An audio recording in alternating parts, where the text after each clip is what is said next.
अच्छे से पढ़ाई कर रहे हैं। इस वीडियो में let's discuss gravitational potential energy and gravitational potential, then a question based on it. इस सिचुएशन को आप देखो, यहाँ पे मैंने एक प्लैनेट, एक मास रेड कलर्ड बॉल से शो किया है एंड जो शेडेड रीजन है that is the gravitational field of the planet. अब अगर इस शेडेड रीजन को आप ध्यान से देखें तो यहाँ पे कलर चेंज हो रहा है। Near the planet it is darker, away from the planet it is lighter. इस लाइटर एंड डार्कर कलर से मैंने यही शो करने की कोशिश की है कि near the planet gravitational field of the planet is stronger and far from the planet gravitational field is weaker. और कलर जब फेड हो जा रहा है कंप्लीटली, दैट सिंपली मीन्स कि there is no gravitational field, that is exactly at infinity. और जैसा कि आप देख सकते हो कि मास जो है अनशेडेड रीजन में है, दैट सिंपली मीन्स कि mass is at infinite distance from the planet. So अगर ये इनफाइनाइट डिस्टेंस पे होगा, there is no influence of the planet on this mass. इसका मतलब यही है कि there will be no force exerted by the planet on this mass. ठीक है, सो इस सिनेरियो में अगर मास को मैं छोड़ दूं तो it will remain as it is, और अगर वो कांस्टेंट वेलोसिटी से मूव कर रहा है तो it will continue moving with that velocity, है ना। कोई भी इन्फ्लुएंस नहीं होगा प्लैनेट का इस मास पे। ठीक है, बट क्या होगा अगर इस मास को मैं इसकी ग्रेविटेशनल फील्ड में पुट कर दूं। जैसे ही इस मास को उसकी ग्रेविटेशनल फील्ड में छोड़ेंगे, it will get accelerated towards the planet, है ना। सो इसकी स्पीड इंक्रीज होती रहेगी till it reaches the planet. ठीक है, that is totally based on universal law of gravitation, that force of attraction between two masses is g(m1 m2 by r square। यहाँ पे हमने प्लैनेट को स्टेशनरी कंसिडर किया है, ये चीज़ आप लोग ध्यान में रखना। अब इस सिचुएशन को कंसिडर करो, यहाँ पे हमें उस मास को from infinite distance to this particular point move करना है विदाउट एक्सेलरेशन। यहाँ पे आप लोग ध्यान देना, विदाउट एक्सेलरेशन मूव करना है। तो विदाउट एक्सेलरेशन मूव करने के लिए हमें क्या करना होगा, हमें बस फोर्स लगाना है equal to the force applied by the planet in the opposite direction. So जितना भी फोर्स प्लैनेट इस मास पे लगा रहा है, उतना ही फोर्स ऑपोजिट डायरेक्शन में हमें लगाना है, such that the net force on this object is zero and it moves with constant velocity. Without acceleration का यही मतलब है, it needs to move with constant velocity. So constant velocity से move करेगा, हम इस पे कुछ फोर्स लगा रहे हैं। So there is some force on this object and the object has moved some distance. So इसका क्या मतलब है, we are doing work on this object. So जो भी ये वर्क हमने किया है, इस मास को, इस ऑब्जेक्ट को from infinity to this particular point लाने में, विदाउट एक्सेलरेशन लाने में, that will be stored as the gravitational potential energy of the system. Are you guys fine with it? नहीं समझ में आया? So let's read the definition and let's see how the definition is exactly what we were doing. When a body is moved from infinity to a particular point inside the gravitational field of a source mass without accelerating it, the amount of work done in displacing it into the field is stored in the form of potential energy. Exactly यही चीज़ हमने की है। एक body ली है, उसको infinity से to a particular point move कराया है एंड विदाउट एक्सेलरेशन मूव कराया है। सो विदाउट एक्सेलरेशन मूव कराने के लिए हमने अपोजिट डायरेक्शन में फोर्स लगाया है। अब हमने फोर्स लगाया है और उस बॉडी का डिस्प्लेसमेंट भी हो रहा है, दैट सिंपली मीन्स कि we have done some work on it. So जो भी वर्क हमने किया है that will be stored as the potential energy और gravitational potential energy of this two mass system. So gravitational potential energy of a system को अगर मैं sum up करूँ, तो जो भी सिस्टम है उसको असेंबल करने के लिए जो भी वर्क किया गया है, असेंबल कैसे किया है, विदाउट एक्सेलरेशन सब मासेस को इन्फिनिटी से मूव किया गया है टू दिस पर्टिकुलर ओरिएंटेशन। जो भी आपके सिस्टम होंगे, तो जो भी वर्क किया गया है that will be stored as the gravitational potential energy of the system. ठीक है, तो कोई भी सिस्टम आपको दिया हो और पूछा हो कि इसकी ग्रेविटेशनल पोटेंशियल एनर्जी क्या है, तो आपके दिमाग में यही चलना चाहिए कि इन सब को इन्फिनिटी से इन पर्टिकुलर ओरिएंटेशन में लाने के लिए, विदाउट एक्सेलरेशन लाने के लिए जो भी वर्क आप करोगे that will be stored as gravitational potential energy of this system. ठीक है, so I hope you guys are fine with it. Let's derive the expression for gravitational potential energy, तब थोड़ा और क्लैरिटी बढ़ेगी। डेरिवेशन में कुछ भी नहीं है, we just need to calculate the work done in bringing the object from infinity to this particular point. एक चीज़ और यूज होगी इस डेरिवेशन में, that is basics of integration. I hope everyone is fine with the basics of integration. Let's say the mass is at a distance x from the center of the planet. ठीक है, तो इस वक्त force कितना लग रहा होगा planet की वजह से, so that will be Gm by x square ना, यूनिवर्सल ऑफ ग्रेविटेशन। और जैसा कि मैंने बताया है कि external force that you need to apply against this force वो हो जाएगा इस डायरेक्शन में सेम फोर्स है ना, तभी तो वो विदाउट एक्सेलरेशन मूव करेगा, राइट। ठीक है, let's say this moves a distance dx, ठीक है, from this position to here. तो what will be the work done for this, तो वर्क डन हमें पता है F डॉट dx होता है, तो F डॉट dx, ठीक है। सो F कितना है, Gm by x square and dx, integration from infinity to this particular position r, इसको इंटीग्रेट करना है हमें, ठीक है। सो Gm बाहर आ जाएगा and will be left with infinity to r of 1 by x square dx। 1 by x square का इंटीग्रेशन क्या होता है, आई होप आप लोगों को पता हो, that is -1 by x, right.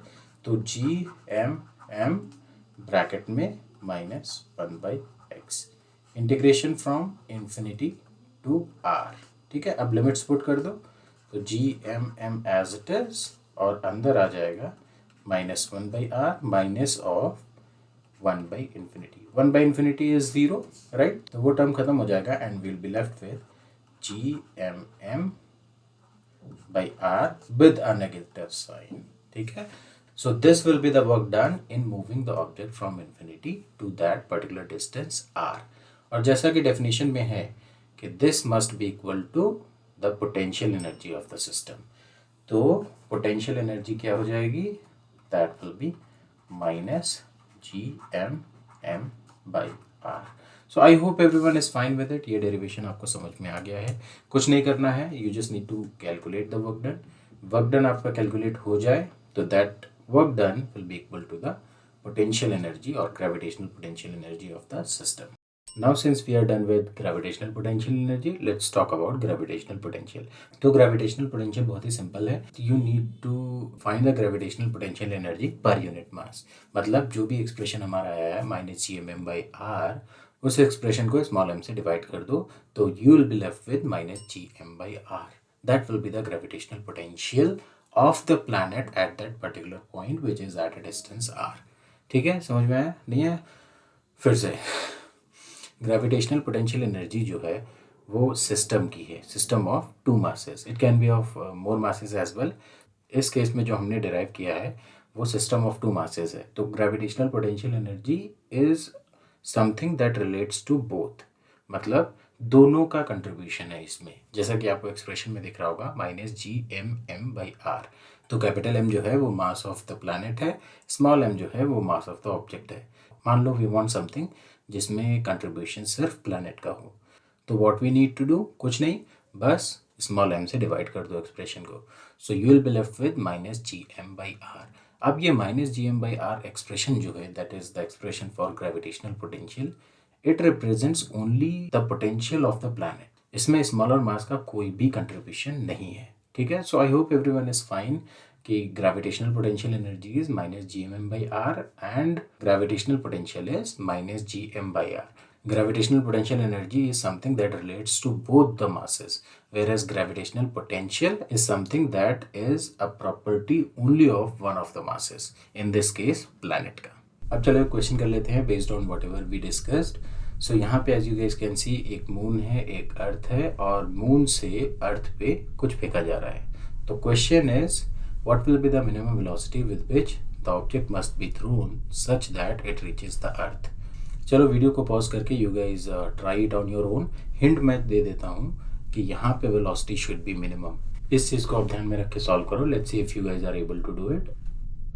So I hope you guys must have tried. कुछ लोगों से हुआ होगा, कुछ लोगों से नहीं हुआ होगा, तो जिन लोगों से नहीं हुआ है उनको मैं बता देता हूँ। So as you guys can see here, यहाँ पे मैंने चीज़ें लिख रखी हैं, mass of the moon, mass of the earth, radius of moon, radius of earth भी लिख रखा है, and let's say कि object is somewhere here at a distance x from the center of the moon, है ना। So if it is at a distance x from the center of moon, तो अर्थ से कितने दूर होगा ये object, d minus x, as you guys can see. तो इस पर्टिकुलर इंस्टेंट में मैंने पोटेंशियल एनर्जी का एक्सप्रेशन लिखा है, potential energy is equals to potential energy because of the moon plus potential energy because of the earth, जिनके दोनों expression आपको रेक्टेंगल में दिख रहे होंगे, minus G M M by x minus G M M by D minus x. ठीक है, इन दोनों को ऐड कर देंगे, जी एम को कॉमन ले लो, so you will be left with minus M by x minus M by D minus x. ठीक है, तो यहाँ पे ये फाइनल एक्सप्रेशन है, और you can say potential energy as a function of distance दिया हुआ है। नाउ यू गाइस टेल, अगर हम इसका ग्राफ बनाने की कोशिश करें तो how it is going to look like, थोड़ा सोचो, और you can just take the help of graphing calculators as well.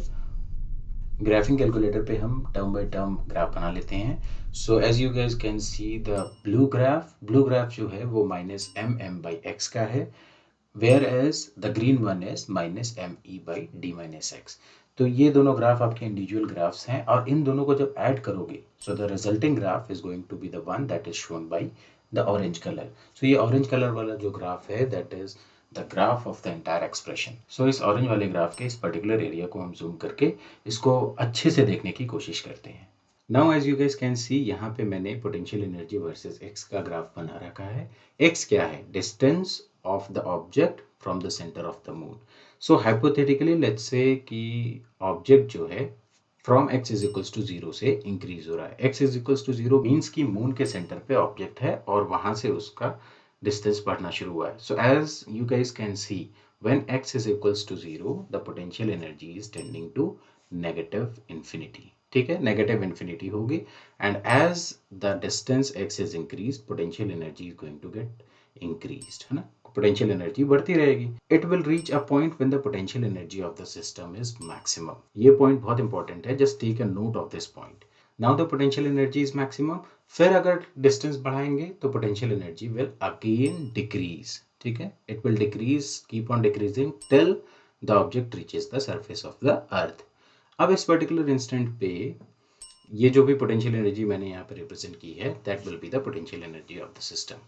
सो यहाँ पे नोट करने की बात ये है कि potential energy of the system is not constant, it first increases then decreases. ठीक है, अब आप लोगों को ये पता होगा कि every system in the entire universe, और you can say every system in nature tries to decrease its potential energy. जैसे कि let's say droplet of water takes a spherical shape, तो आप लोगों को ये पता होगा कि every spontaneous process which occurs on its own happens only just to decrease its potential energy, है ना। तो कोई भी प्रोसेस तभी होता है जब potential energy of the system is going to get decreased. यहाँ पे as you guys can see, when the distance is increased potential energy is increasing। ठीक है, तो पोटेंशियल एनर्जी इंक्रीज हो रही है, लेकिन हमें क्या चाहिए, potential energy should decrease. So this is not going to happen without any external agency. कोई एक्सटर्नल फोर्स लगाना होगा, या कह दो कि कुछ काइनेटिक एनर्जी देनी होगी, उसके बगैर तो ये ऑब्जेक्ट नहीं मूव करने वाला है, वो object at the surface of the moon पड़ा रहेगा। But as we are aware कि इस क्वेश्चन में पूछा हुआ है what will be the velocity, what will be the minimum velocity, so that simply gives us the hint कि we need to provide some kinetic energy to the system. तो वो kinetic energy कितनी होगी, that kinetic energy should be equal to the difference in potential energies when the potential energy is maximum and the potential energy when the object is at the surface of moon. So ये जो भी potential energy आ रही है आपके पास, इसको अगर आप half M V square से इक्वेट कर दोगे तो you will get the velocity with which the object should be thrown. Now equating kinetic energy greater than और equal to maximum potential energy minus potential energy when the object is on the surface of the moon.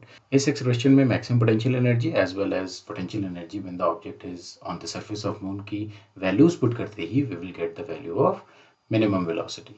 Maximum potential energy निकालने के लिए आपको क्या करना है, कुछ नहीं करना है, पोटेंशियल एनर्जी के एक्सप्रेशन को with respect to x differentiate कर दो।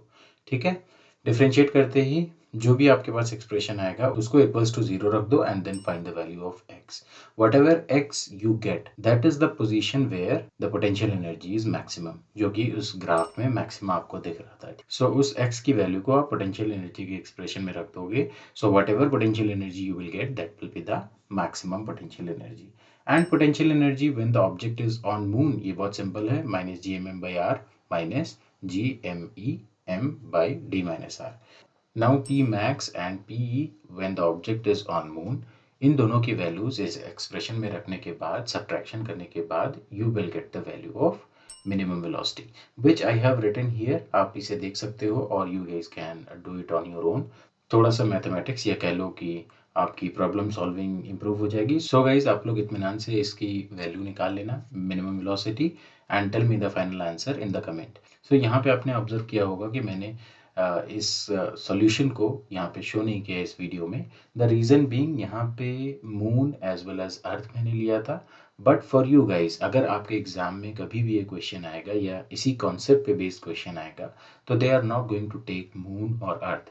दे विल जस्ट सिंपली टेक एक ऑब्जेक्ट से दूसरे ऑब्जेक्ट पे किसी एक स्टोन को थ्रो किया गया है और something like that and they will give you the relation like let's say mass of the first object is m, mass of the other object is 5m or 10m। तो आप लोगों से यही सेम क्वेश्चन यही same concept based question simple terms में पूछा जा सकता है बट सिंस मैंने बहुत ही प्रैक्टिकल केस ले लिया था that is why I am getting this weird answer. So I hope everyone is fine with it. सबको कॉन्सेप्ट समझ में आ गया कि क्या हो रहा है कैसे हो रहा है and if that is the case आप लोगों को चीज़ें समझ में आई हैं आप लोगों को एनिमेशन अच्छा लगा हो तो please subscribe to the channel. That is it for this video.